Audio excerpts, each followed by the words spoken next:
Hey, what's up, everybody? Check out what just came in. The new Quack House Productions Dr. Quack t-shirt. You can get your own for $19.99. Just click on the link below or message me personally and we're going to get it made just for you.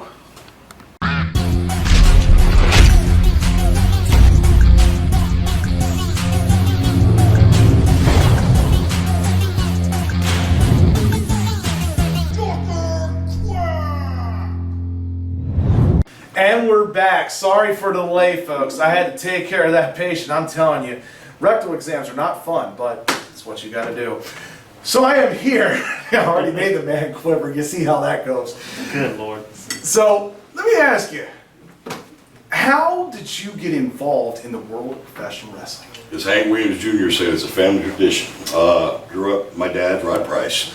And so growing up in a wrestling household, it was just always there from as long as I can remember, having, my Uncle Steve, what? Growing up with those two guys. So once again, going back to learn your history, Rugged Rod and Stunning Steve, the original California Studs, that's my dad, my uncle. So, growing up with that and being around it, I was always a fan of it. I'd go to the shows with my dad and, and see guys or whatever. So I was always around it. But honestly, I was way back in, and Eric seen pictures, man. I was a hairband guy.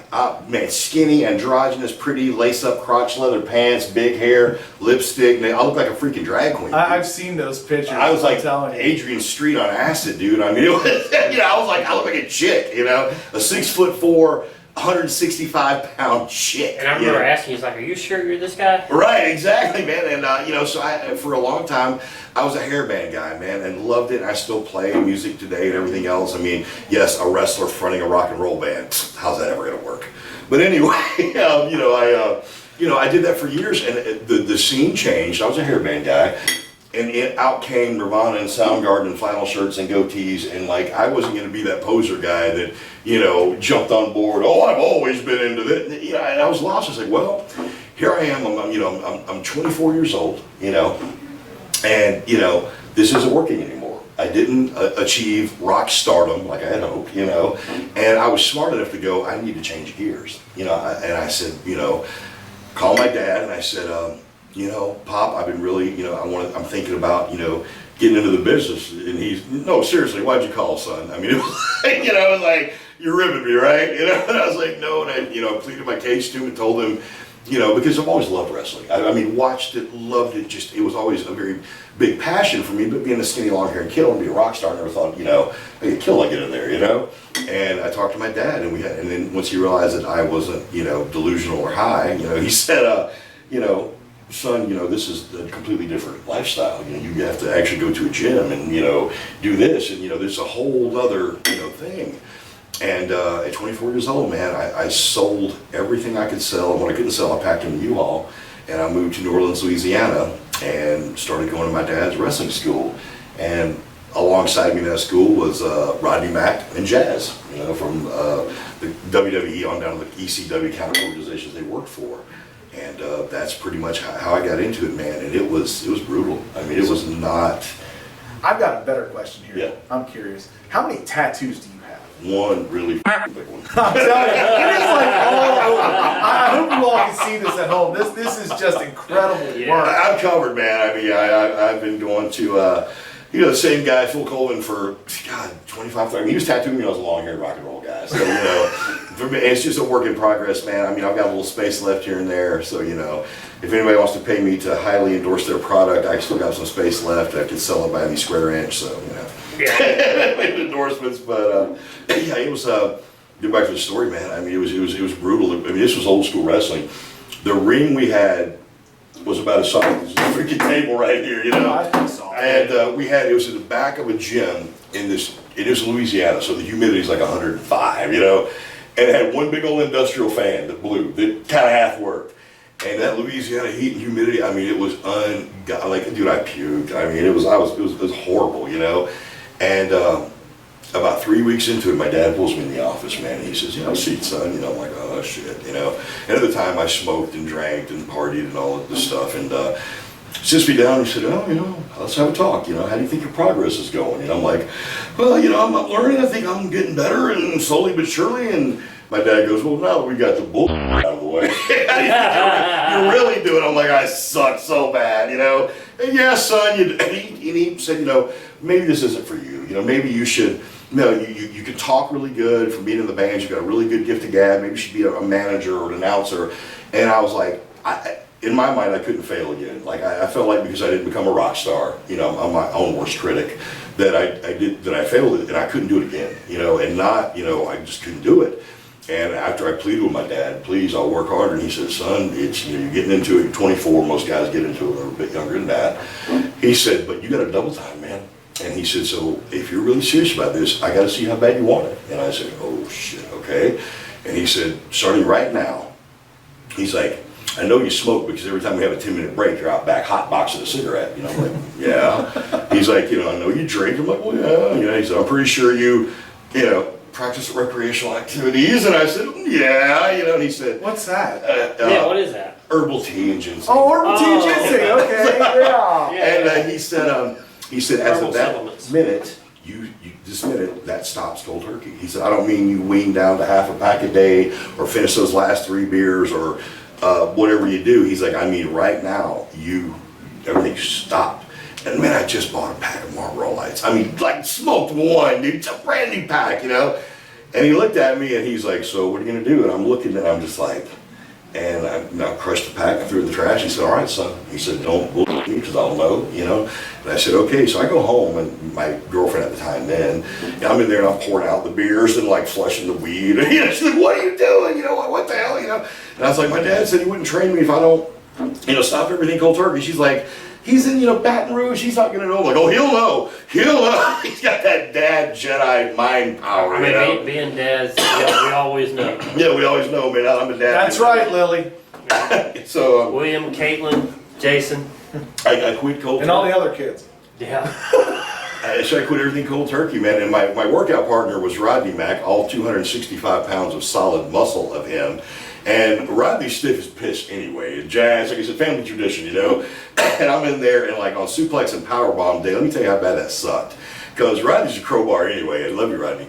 But he's a crowbar anyway, man. And like I said, family tradition. And that was my workout partner, but steel sharpens steel. He was going to put me there with a guy that wasn't going to cut it. And for about a year, and this is old school, man. For 1 year, other than building that ring and breaking it down and taking it to shows and putting it back on the truck and training, I wasn't in a match for a year. I mean, I got to be a security guard, I got to set up the ring, break it down, drive the truck. I did not have my first match until 1 year. I was in the business. Guys now, they go to wrestling school for 3 months on a show. Right. And it shows, believe me, And so that's old school. I want to piggyback on that. Like, he who will not be named right now came up and demanded we make him a wrestler from a referee. Oh, yeah. And I said, and I know who you're talking about, and for... And I want you to tell the people at home what you told him, and he looked like deer in the headlight. I said, okay. I said, let's say, this is you're ready. You haven't even been trained. You have no idea what you're doing or whatever. So I said, I'm going to get in the ring with you, and I'm going to do, block up, go behind, take over, kick out, head scissor kick. And he went. I said, what did I just say? And he went, and I said, and right there's where I stop and I punch you in the face. I was like, it's right there. I tell you something and you botch it. I mean, that's it. You get one shot. I was like, you don't even know what I'm calling you. I said, you don't even know you don't even know the terminology. And that's for these guys that go to wrestling school for 3 weeks and a month, and all of a sudden, they're a wrestler with their kick pads and pleather shorts, and it's, You want to wrestle me? leg slapping 101, and I'm just like, And 55 super kicks. Yeah, nobody wants to pay their dues, and like I said, that's old school, man. Back in the day, you didn't see a ring for a year, not working in one, and when I did, I was my dad, in his infinite wisdom, I was booked very smart because you don't just, now they throw these guys in here, you've been wrestling 3 months, you've been wrestling 2 months, so you guys go have a match, and it's the drizzling, and I was put in there, and my first real match, I had after my year I had some 6-mans and battle royals, but my first match was it was Rodney Mack and my dad tagging against me and One Man Gang. Now, you talk about an honor and pressure out the ass, because I am the weakest link in that match by far, because Rodney had been training probably about a year before I had, and Rodney was built like a brick house, you know. And, you know, my dad's been doing it for years, and, you know, and Gang is legend, you know. So, you know, it was like, okay, kid, you know, graduation day. You botch this and you're done, you know. And thankfully, he, booking smartly, insulated me, because I had enough veterans. I had 2 seasoned veterans in there taking care of me, and I had 1 very advanced student taking care of me. So if I did screw something, they could cover it or help out or whatever. And that was just smart booking, you know. And, you know, from that point, you know, WCW was in Atlanta at the time, and, you know, I wasn't going to move to New York, you know. And I said I want to try to make a stab at going to WCW. I moved, and this is, once again, this is probably a year in Louisiana, a little more. Moved back here, but still realized I'm not good enough for that yet. I've still got to pay some more dues and get better. And this is where kids, they think they have, you know, 6 months of training. Oh, I'm ready to be the world champion of WWE. Horse, you know. I mean, so, you know. Oh, and speaking of championships, you know, did we have a tag team show up and demanded a tag team title shot right away? And they've barely been working, just a few shindy shows, as I like to call them. Yeah, exactly. That's It's exactly. like, no, you got to earn that spot. Yeah, and that's, you know, I came here, and after I came back to Georgia, I sought out further training, because I knew I was not, I mean, I was, you know, this is where the guys say they bullshit themselves. They think they're ready to be the next world champion, and you can't run a spot, you know. Right. So I knew, even after a year and change, I still had to learn more and be better, you know. And my dad told me, he said, you know, you go up there, you got 1 shot to make an impression, you botch it, you're done, you know. Sought out a gentleman named Ken Timms, one of the most talented guys. I mean, Google him. I mean, you know, I know who he is. Anybody who's in wrestling knows who he is. But, you know, fabulous blonde, Ken Timms. You know, he went out, and I remember, and this is my brother, part of the original Inc. My brother had decided he wanted to get into wrestling, you know. I moved back to Atlanta. I said, yeah, do this with me. Let's be a tag team, because he already had the size and the legitimate skills and fighting ability and all that. So he said, okay. So we, you know, through my dad and different contacts, got with Ken Timms. First day we went over to his house was July, you know, 20, you know, some odd years ago. And he talks about us, we work out the money and this and that, and how much he's going to pay us, or we're going to pay him to train us. He said, okay, be here Saturday, you know, 1 o'clock. So we get there, and we've got our little, you know, knee pads on, gym shorts, and ready to go. And Ken's like, all right, you guys follow me out backyard. Okay. We get out there, and I'm looking for the ring. You know, like, where is it? Where's the ring at? There's a mat, like a gym mat, on the ground. And I'm looking at Ken. I said, well, sir, where's the ring at? He said, ring? You don't need no ring. He said, you take a bump on that, you take a bump anywhere. And I went, holy freaking, you know. So for, you know, 6 months, a year, we took backdrops and, you know, suplexes on a mat in his backyard. And the beautiful part about that is, I didn't understand at the time, but there's no ring ropes. We weren't able to do spots off the ropes or whatever. You had to learn how to work, to wrestle. And Ken taught me so much about wrestling. You know, he would make us do things like, I want you guys to wrestle each other. You got 10 minutes, don't ever let go of each other one time. Like we could not break. And still make it interesting and keep the crowd into it. Yeah, Yes. and so, man, And that is a lost art. big time. I mean, and so we did that. I mean, you know, 6 months, a year, you know, right about a year. And then once again, you know, started doing some shows at a place called Good Old Days on Roswell Road in Georgia. And a lot of the WCW guys were there. So that's where I began to make friends and contacts and whatever. Still knew my game wasn't where it needed to be. I sought out another guy, Demon Hellstorm, who was trained by Adrian Street. You know, realistic shooter. I mean, you know, and just he took me under his wing and taught me so much about the business side of it, how things work, locker room etiquette. You know, not that the other guys, my dad and Ken, didn't teach me this, but each trainer I had literally taught me another chapter in the book. You know, a special, if you will. And they all touched over all of it, but each one specifically taught me something different in the story. And I got with Demon and was with them for a couple of years. So right now we're already like, I am, you know, 5 years into this, and you know, still knowing I'm not ready to walk into WCW for a tryout. You know, and this most guys, oh, I've been wrestling 6 months, I'm ready. No, you're not. You know, so I got with Demon Hellstorm, and when he told me, you know, you're ready. You know, this is, you know, you're either gonna make it or you ain't. You know, so you know, I'd go ahead and take that, and wound up getting a tryout.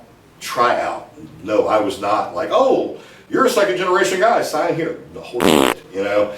And Sarge, Inner Sarge, you know, Dwayne Bruce, dear Jesus God, he's a 5-foot keg of dynamite. Marine Drill Corps Sergeant, just, you know, tougher than Jim Ross said, than a Waffle House steak. And he comes up and he's got all of us lined up military style. And he's, you know, got the flat top haircut, and it's, I mean, he's Sarge, you know. And he's walking up to guys that are trying out, and he walks up to them, and the guys are like 6'5" and chiseled. I mean, just all these crazy bodybuilders and pro football players. And Sarge in that voice, you walk up, I'll have your ass out of here in 30 minutes. You walk up to the next guy, some bodybuilder, personal trainer. By lunchtime, I'll have you crying like a bitch. You know what I mean? He was just saying, he's walking down the line, just telling guys, I'm gonna break you. You're not gonna make it. And I'm like, and he's coming up to me, and I'm like, oh shit, you know? And he walks up to me, and you're Ride Price's kid, ain't you? I said, yes, sir, I am. He said, I got a hell of a lot of respect for your old man. He's one of the best ever laced a pair of boots. I said, thank you, sir. He goes, I don't respect you for okay, sir. What do you say, you know? He said, you will earn my respect. He said, I'll have you out of here faster than anybody. He says, as a matter of fact, I expect twice as much out of you as any swinging dick in this room. And you'll give it to me, or I'll send your ass packing. So immediately I had what we call the Price family tradition of nuclear heat. You know, out of nowhere, I'm like, you know? And Sarge for 3 months, dude, I thought I ran over his dog. I thought I owed him money. I mean, just, man, I mean, all the horror stories you've heard about the power plant, they are all true. That's not fabricated. So was Goldberg there with you during this time? He came in shortly after. Shortly after? And we would puke. Sarge would have us go, we would throw up, man. Just our bodies. He would make you take your shirt, because there was one trash can halfway across the other side of the building. And you'd see guys just running for it, trying to hold the vomit down. And if you puked, he would make you take your sopping wet t-shirt that you were sweated in, wipe up the puke, put the shirt back on, then put you in the ring with like the biggest, nastiest shooter down there, and you had to make you chain wrestle him. So it was that whole like, if one weak link causes the whole crew pays for it, you know? So you didn't want to be that guy, man. And we all puked and wiped it up with our shirt, and it cried, and just, I mean, just got that. And he would just beat the shit out of me, man, for like 3 months. And this was not like, now I see these guys with trash pads and headgear and horse shit. We had none of that stuff, man. Like you. Wait a minute. You say crash pads and headgear? Yeah, that's where they train these kids now. There was none of that. It was Sarge going, you know, bump harder, faster, go, you know, and all this. So 3 months, man, I'm like, he hates me. Like, he just, I mean, it was hate, dude. And he would just dog me. In 3 months, he finally comes to me, and one day we're down at the power plant, and I'm just like, trying to hang in there, man. I mean, I've already been doing this at this point like 5 years, and I'm just dying, man, because the power plant Sarge is a whole fucking level. And he put me there like Brian Clark, atom bomb, you know. Guys, get in here, you know. Damn it, Brian, lay it in. You better lay it in. You don't lay it in, I'm gonna have you doing squats till you puke. Here's Brian. Sorry, brother. Boom, boom. It's all 7 foot of him, you know, and just like threw me and fed me to all the. I just got my ass handed to me for like 3 months. And he'd come in one day and he's like, you know, at the time I was wrestling under the name Goth, you know, and he, Goth, get him off, I want to talk to you. I'm like, oh, he's done. Cat and mouse is over. I'm going home. He's had his fun. I've been his little personal chew toy. So, you know, now I'm going home. You know, that's what I'm thinking. And I get in there and I said, you know, he said, sit down. I was like, oh, you know. He said, you probably think I hate you, don't you? And I said, well, sir, that is the impression that I've been given due to the past 3 months. And he said, you know how many guys come through this door? Oh, I want it, I love it, a passion for it, all that bullshit. All these second generation guys that ain't got a lick of talent. There. And, you know, then he said, they get all this, you know, he said, I had to see that you really wanted it, man, if you were worth my time. And he said, man, I have dogged you and beat you. He said, I've had a lot bigger and badder and stronger than you tap out. He said, you might have crawled in here, but you showed up every day. He said, brother, there ain't nothing I won't do for you. He stuck out his hand. From that point, I received a 3-year developmental deal. Sarge got me every booking I ever had in WCW. Sarge got me on it. Sarge created every paycheck I had at that point and opened every door for me when I was there. And introduced me to the right people. So you got to earn it, kids. It's not given. You know, I'm 5, 6 years into this and getting my ass handed to me. And I've been trained by some of the top guys. My dad was trained by Red Bastion, guy who trained Sting and Warrior. You know, Ken Timms was trained by Ole and Gene Anderson, you know. Right. Demon's Hellstorm trained by Adrian Street. I mean, so my pedigree runs deep in this business, you know. And from that point on, Sarge got me every break I ever had. But I had to earn that shit, man. It wasn't like, oh, you're second generation, God love your dad, here's your cakewalk. No, it wasn't like that at all. You know, and that's where, you know, today, like I said. I can imagine your dad wouldn't have had none of that either. No, my dad beat my ass worse than anybody, you know. There was no special treatment there. And that's what I try to tell kids, you know, or the guys and girls get into the business. Who trains you is your pedigree. It's your rub. It's not going to make you or break you because you still got to deliver the goods. But I mean, you know, I was trained by, you know, Johnny Platinum, you know, who the fuck is that? You know, who's he ever done, you know? Right. And, you know, it's like, you know, if you're trained by a shitheel, then what are you going to be? A shit, I mean, you know, your pedigree means something. Yes, you can still be trained by somebody good and go out there and botch it, but generally speaking, that will at least give you the benefit of the doubt to look at you. Who are you trained by? I was trained by Al Snow, Dean Malenko, whoever. Okay, let's see what this kid's got. I was trained by, you know, Tommy TNT. Go f yourself, kid. You know, who's that, you know?